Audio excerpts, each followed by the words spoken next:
किसका होगा राज तिलक? कौन होगा उत्तर प्रदेश का राजा? योगी को मिलेगा ताज या अखिलेश बनेंगे सरताज? क्या कहता है सर्वे? क्या होंगे नतीजे? देखिए एक बड़े राजनीतिक दल का सर्वे। यूपी में अब तक 7 चरणों के चुनाव संपन्न हो चुके हैं। अब सभी की निगाहें इसे लेकर टिकी हैं कि उत्तर प्रदेश की सत्ता पर कौन काबिज होगा। अगर सर्वे पर नजर डालें तो यूपी में बीजेपी गठबंधन आगे दिखाई दे रहा है। सूत्रों के अनुसार एक बड़े राजनीतिक दल के सर्वे के मुताबिक बीजेपी गठबंधन पूर्व बहुमत के आगे है। इस सर्वे के मुताबिक पहले चरण में बीजेपी को 35 सीटों पर बढ़त दिखाई दे रही है, जबकि 23 सीटों पर समाजवादी पार्टी गठबंधन और अन्य दलों में बढ़त बनाए हुए है। इस चरण में 11 जिलों की कुल 58 सीटों पर वोटिंग हुई थी। दूसरे चरण में सर्वे के मुताबिक बीजेपी गठबंधन को 22 सीटें मिल सकती है, जबकि यहां सपा गठबंधन और दूसरे दल बढ़त बनाए हुए हैं।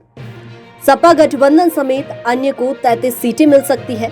दूसरे चरण में पश्चिमी उत्तर प्रदेश की 9 जिलों की 55 सीटों पर मतदान हुआ।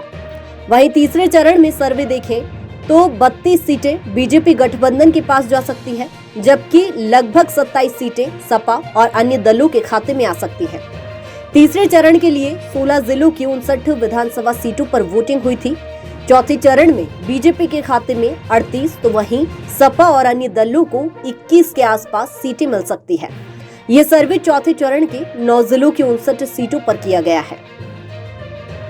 राजनीतिक दल के सर्वे के मुताबिक 5वें चरण में बीजेपी गठबंधन को 34 सीटें मिल सकती है, तो वहीं 27 सीटों पर सपा और दूसरे दलों का कब्जा हो सकता है। वहीं 5वें चरण में 12 जिलों की 61 सीटों पर मतदान हुआ है। वहीं छठे चरण में बीजेपी गठबंधन के पास 32 सीटें आ सकती है, तो वहीं बाकी दलों को 25 के आसपास सीटें हासिल हो सकती है।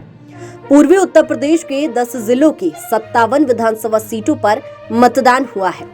वहीं 7वें और अंतिम चरण में 9 जिलों की 54 सीटों पर मतदान हुआ। इनमें से बीजेपी गठबंधन 22 सीटें पा सकता है, तो वहीं 32 सीटों पर दूसरे दलों का कब्जा होगा। अब इस तरह अगर हम 7 चरणों को देखें तो बीजेपी गठबंधन के खाते में 215 सीटें आती दिखाई दे रही हैं, जबकि सपा गठबंधन के खाते में 168 सीटें और बसपा के खाते में 13 सीटें हैं। वहीं कांग्रेस समेत अन्य दलों को केवल 4 सीट से संतुष्ट होना पड़ सकता है। सीटों के आंकड़े अगर ऐसे ही हुए तो बीजेपी के खाते में 100 से ज्यादा सीटें कम होगी, लेकिन वो बहुमत पालेगी। वहीं सपा गठबंधन को पिछले चुनाव की तुलना में खासा फायदा हो रहा है, लेकिन वो बहुमत के जादुई आंकड़े पार नहीं कर पा रही है, तो वहीं बसपा के पास केवल 13 सीटें होंगी।